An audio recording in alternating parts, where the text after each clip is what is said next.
Welcome back to the Real Arsenal Deal podcast. This is Rav here, as always, your host. Wherever you are in the world, I hope you are well. Thank you so much for being here. Arsenal kicked off the new Champions League season in style with a comfortable 2-0 victory against Athletic Club Bilbao. Whether it was comfortable in the end, it certainly wasn't in the first half.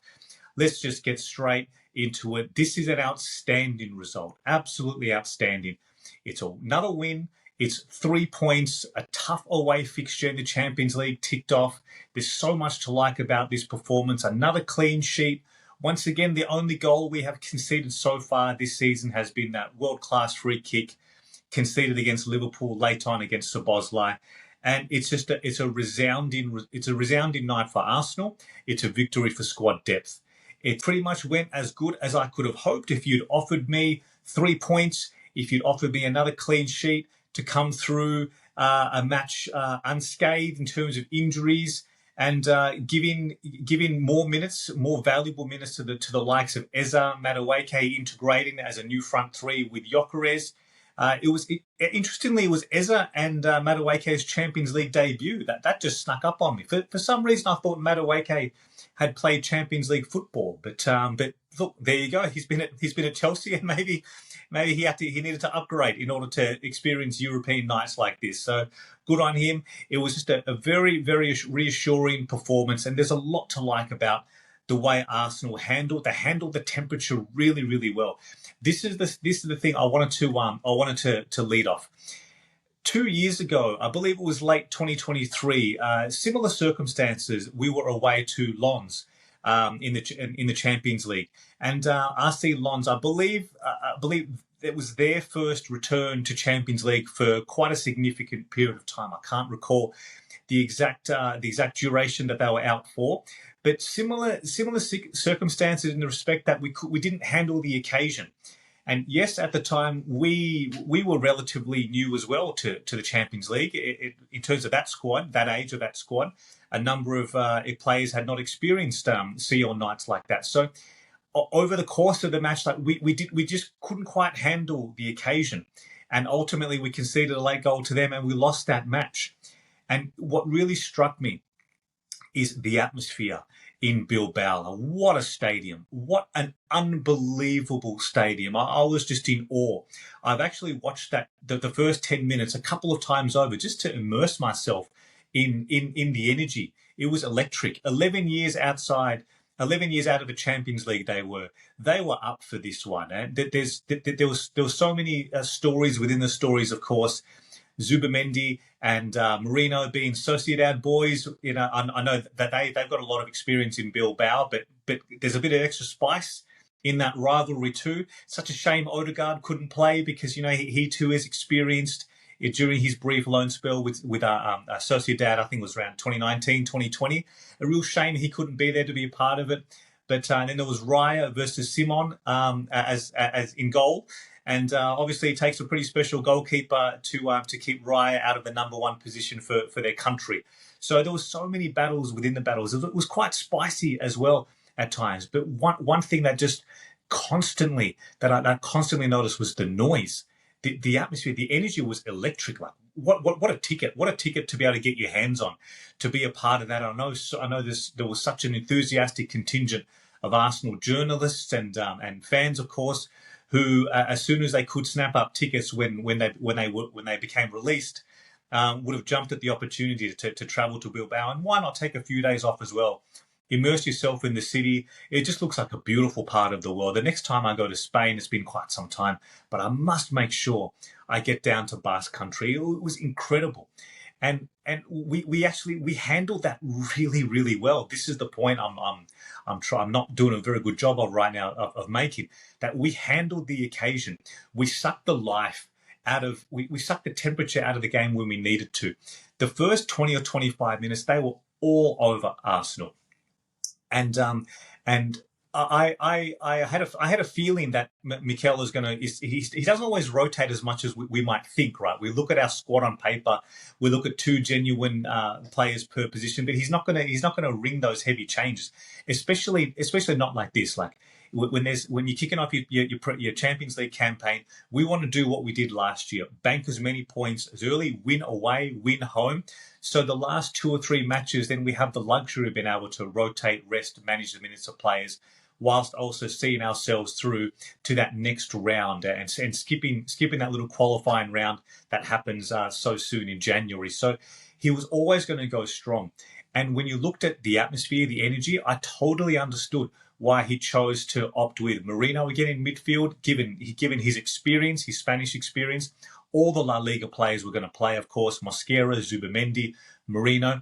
I also know why he stuck with Calafiori at left back, despite Lewis Skelly not really having many minutes at the moment. Hincapié, he made his debut late, but it might have been a bit too soon for him to start the match. So he's leaned into experience. And even though it's Madueke and Eza's Champions League debut, there's still experience. They're experienced internationals in their own right. So they have that seniority that I think that Arteta wisely he chose in this situation. That's no slight. That's no discredit on Nwaneri or Lewis Skelly. They're both teenagers. They're both 18. Their time will absolutely come. There's plenty of minutes. They're going to be making a huge contribution this season. But in this instance, in this atmosphere, with this energy, Arteta got it right. We needed our senior bodies on the field. Which brings me to Mosquera, because Mosquera he's only 21. It's wild. It's not often I look at a footballer who is just seamlessly integrated, with absolute respect to Saliba, and I mean this in the kindest, most respectful kind of way. But we haven't missed him. And I know that sounds ridiculous to say, because just a few seasons ago, Saliba's injury and bringing in Rob Holding into the team, that's the kind of thing that derailed Arsenal's season, and it was so palpable how much we missed Saliba. This time, we're able to manage his return, manage his fitness. He's been on the bench, but we haven't desperately needed to rush him back into it and put him at risk of any further injury. We've got a huge match this weekend against Manchester City that we're going to need Saliba for. Him and Gabriel versus Haaland, it's going to be integral. And then, of course, not too soon after that, we're away at St James's Park against Newcastle. So how incredible it is for right now that we can just have Mosquera, who can just steady the ship. He was the leading passer on the day. Like, this stuff is not normal.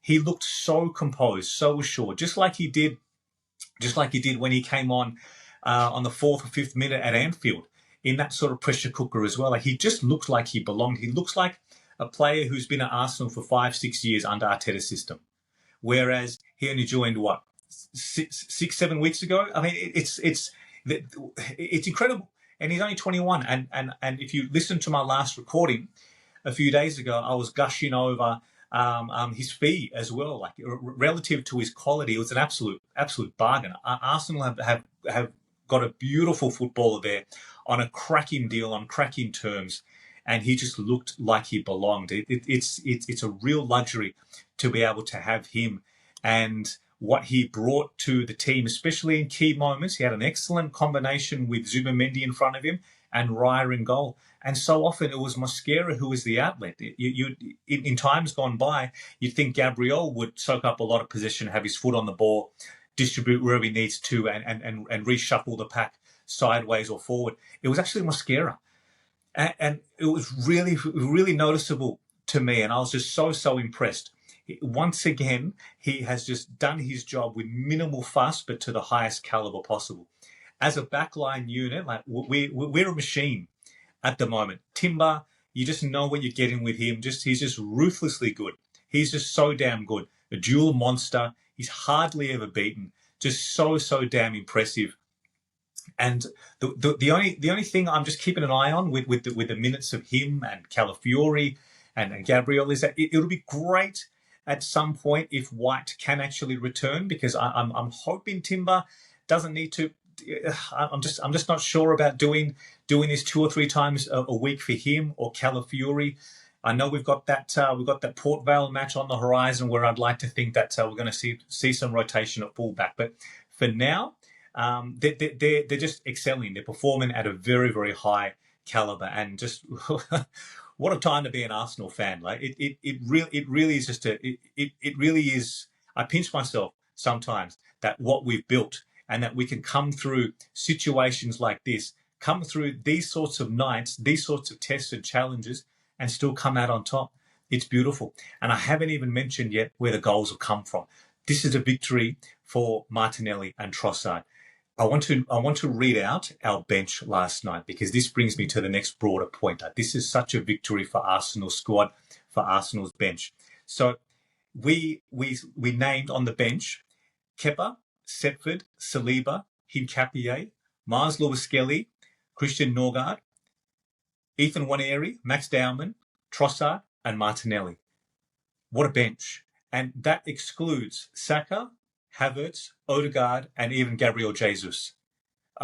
This is unheard of in my time following Arsenal. It's comprehensively the deepest, best squad that I can recall in my time following Arsenal. Sure, it doesn't have those elite level world class players such as Thierry Henry, Bergkamp, Vieira. However, in terms of a spread of quality and depth, this is about it. This is about as good as it gets. What an absolute luxury now that in just a few months since our last Champions League match where we were chasing the game against PSG but couldn't really turn to anyone on the bench. We just didn't have the quality or the caliber due to injuries and squad building at the time. We didn't have that luxury. Now on 70 odd minutes, we can make the change. We can bring on Gabby Martinelli, fresh legs against tired fullbacks. And within, it was 36 seconds I wrote down, 36 seconds since coming on, he scored a goal. And it was a lovely, this goal, it deserves its flowers because Mosquera's won the header. And I believe it was Rice who won the second duel, flicked it on. A moment of brilliance from Trossard, just to dink that ball over. He saw Martinelli through on the halfway line, dink that ball through. As good as the ball was, there was still plenty for Martinelli to do. There was still heaps. His first and second touch is what made all the difference here. The second touch in particular, when the boy, he's knocked it down with his head. The ball, it's 50-50 whether the defender can snap in and get a foot to it. But Gabby just takes it, knocks it forward, and he's off. And this is the beauty of he's literally fresh. He's come on. He can sprint against players who have been on there for 70 minutes longer than him in a match of pretty high intensity. And he sprints away and he just slots it home. On replay, could Simon have saved it? Yeah, well, probably could have. Had Raya conceded that goal, I'd look at it and think, damn, he'd be disappointed with that. But you know what? He deserves the luck. He deserves the fortune. Martinelli's been under so much scrutiny, and you saw what it meant to him. You saw in his celebration. You saw the energy from his teammates. I loved Calafiori, right? He was one of the first there on the scene. He's tapping his back, tapping his name, pointing towards the fans. It's such a spirit at Arsenal at the moment. There's a real team unity, and I think everyone there understands what we're trying to do. They understand the vision. They understand what Arteta expects of them. Just be ready. And when it's your turn to go, just do it to the best of your ability. And later on, Martinelli's returned the favour to Trossard. I think it was 87th minute now. Yes, 87th minute to make it 2-0. Again, a little bit of fortune. It was quite a wicked deflection, and then it comes in off the post. But I'm not going to complain. How many goals have we conceded in the past where you can rule what if did or if it didn't take a deflection there? I actually remember in that in the PSG match I mentioned earlier, the second leg, PSG's first goal came from Fabian Ruiz. It looked like a fantastic strike on first glance, but it's come off Saliba and it's sent Raya the wrong way on deflection. This is what happens. It's just the nature. It's just the nature of football, right? It's a bit of a gamble sometimes. It's a roll of the dice, and sometimes it goes your way, sometimes it doesn't. So I'm certainly not complaining. 2-0 to the Arsenal, and we sealed it. We sealed the 3 points. I want to go back to. I know I'm a bit all over the shop about this. My apologies. Maybe it was the early wake up this morning. Horrible time, 2:45 a.m. to watch it, and it needed the second. It needed the second watch, and I'm actually glad I did because I was completely out of it the very, very first time. Watching it again the second time, it really dawned upon me how intense that opening 20, 25 minutes was. Not helped by Rice's early yellow. I've seen a bit of commentary about Rice that he looked off the boil and he was just struggling for running power and stuff. I got no doubt the yellow card has also played a part of it, because it just plants that seed of doubt in the back of your mind to cop a yellow so soon. It was the 6th or 7th minute, a long night ahead of you, right? It does make you just make some adjustments in the way you snap into tackles. You have to be more cautious. So I reckon that had a part to play with it too. Rice, in the past, as we've seen, he does work his way into matches, works his way into seasons. I'm not overly worried. We needed him there. We needed his leadership. We needed that senior body in there. That midfield really ticked. It really worked Bilbao over, especially in the second half. Just to get to halftime and take the sting out of the game, especially when we will control possession. I've already mentioned Mosquera. Raya did it too. We'd go straight back to him when we needed to. He'd look up. If he didn't see the ball that he liked, if he didn't want to ping it long to Madueke on the right or Ezra on the left, it's okay. He would just go sideways. We'd just knock it around and really, really control that atmosphere. As difficult as it was, because as I've said many, many times, that was just a glorious atmosphere to play football in. Well, what an experience that would be, even just to be in the stands of that. That'll stay with you for a long, long time. If you're listening to this and you're one of the lucky people who were there in the match, I'd love to hear from you. Please comment. Please reach out to me. Please share your experience. It looked scintillating. What a journey. What an experience. So we did really well to get to halftime at 0-0 now. And I think on the balance of the match, we take that. Even though Raya didn't really have to make a save. I think it was the 57th minute. It was a pretty tame shot in the end. But we were under pressure. They were pressing us really well. There's a few nervy moments. Gabriel right on the stroke of halftime. We just couldn't play it out where we needed to. Gave it away. Rice has saved him. And I love that little celebration with Rice just to say to Gabriel as it went out for a corner. It's okay. I got you. Let's defend this. Let's do this. Get to halftime and reassess. And after halftime, we really grew into the match. We dialed up the intensity. We dialed it up a few notches. And this is something that over the course of the season, I think it's going to work more and more into Arsenal's advantage. Teams know what we have on the bench. This is a different Arsenal. Last season, it was a bit of the opposite. We'd almost played all of our chips from the start because we didn't really have much on the bench. We had too many injuries, hadn't quite leveled up in the forward line. We hadn't quite powered up. We didn't really have much to turn to. This is different now because teams, it's gonna nag away at them. It's gonna play some mind games with them. That the longer along the game goes and the longer it's deadlocked, then Arsenal have plenty they can turn to. And then you look on the sidelines and you see the numbers come up. You see someone like Eza Madueke coming off, sure, but then you see Trossard coming on, Martinelli, right? And we haven't even got to the stage yet where we've got Odegaard, Saka. Havertz back in the squad. This is a seriously talented unit. We've leveled up. We have firepower, and we are going to cause teams a lot of problems. This is the different Arsenal, and damn, I'm here for it. It's just going to be great. And to bring on the likes of Martinelli and Trossard, both of them to score and assist each other. I mean, you couldn't script this. It's almost just testament to Arsenal's decision-making this summer. We made these choices with intention. We did this on purpose. We have decided to invest as heavily as we have because we want to win it. We want to win. The squad is ready to win now. We want to win the Champions League. We want to win the Premier League. And with a squad as deep as this, really we should be. I don't know how else to say. I'm not trying to come across too entitled that we should be winning everything. What I'm saying is we should be aiming for them. We have to be in contention. Something would have to seriously go wrong for Arsenal not to go deep into these competitions. I'd be disappointed, but put it that way. Of course, we know anything can still happen. We might still have the same level of cluster injuries and whatnot. However, you look at what Arsenal has built. You look at the level of energy and ambition through the squad. Represented none better than Arteta. The way he talks, the energy he transmits, is that Arsenal are here to win. We're here to win now. And I look at what we're producing to come away last night with that level of professionalism, that level of maturity and assurance, come away with 3 points, clean sheet, kick off our Champions League campaign in style, heading into Manchester City this weekend. We've got players on the horizon to return. It's just a beautiful, beautiful time to be an Arsenal fan. It's a beautiful time.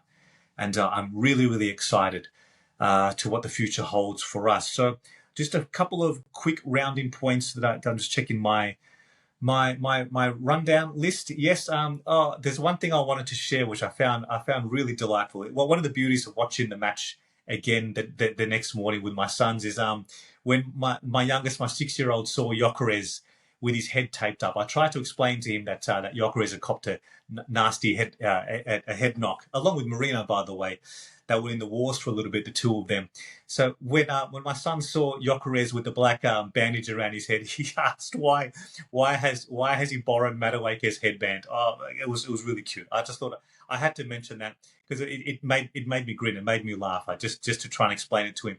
So then I explained, yes, it was due to a head injury. It's a cut on his head under there, and they've sealed it up that way. And not too long after that, Gyökeres was going for more headers, and my son was saying, like, he shouldn't be heading the ball if his head is hurt. Just brilliant. The type of moments that when kids say stuff like that just brings a smile to your face. It really does. Speaking of Gyökeres, I thought his all-round game was good. He speaking of his headers, he probably should have done better. There was a first half, a cracking ball across that whipped in from Tim on the right with some venom too. That had some pace on it. Gyökeres, he'd be disappointed when he looks at the replay of that to not put that on target. The second one, especially over the top, yeah, those are the moments where, you know, as the season goes on and on, I'm very confident he's going to bury them. He's got an amazing right foot on him, doesn't he? Like the way he strikes the ball, and he's actually a really good header too. I saw that in preseason and seen that in his highlights package. When it clicks, when we feed him with intention and feed him quickly, he's going to score. So at the moment, I'm not too worried, and it's just one of those things where we don't have to be about those misses, those missed chances, because, like I said, when you got the luxury of bringing on players of the quality of Martinelli and Trossard, and they win the match for you, they impact the game in that way, it's fantastic. More of this, please, Arsenal. More of this. So on that note, I am going to bring this one to a close. Thank you so much for listening, as always. If you're watching on YouTube, if you could please be kind enough to like and subscribe and comment. Any questions you have, your feedback, I'd love to hear what your thoughts are, or any questions for a future recording. If you're listening on Spotify or Apple Podcasts, please follow the show. A review, a 5-star review, hopefully I'll be most grateful for. That would really help with engagement and visibility of the channel. And thank you so much, as always, for being here. I'll be back on in a couple of days' time to record as we ready ourselves for a massive clash against City this weekend. Until then, look after yourselves. Check in with your loved ones. Look after yourselves. Be mindful of what you consume, and always reach out. Please always reach out. If there's anything you're struggling with or need help with, there's support available. Please do reach out. Don't suffer in silence. Be kind to each other, and just thank you again for being here. Until I speak to you next time, come on, Arsenal.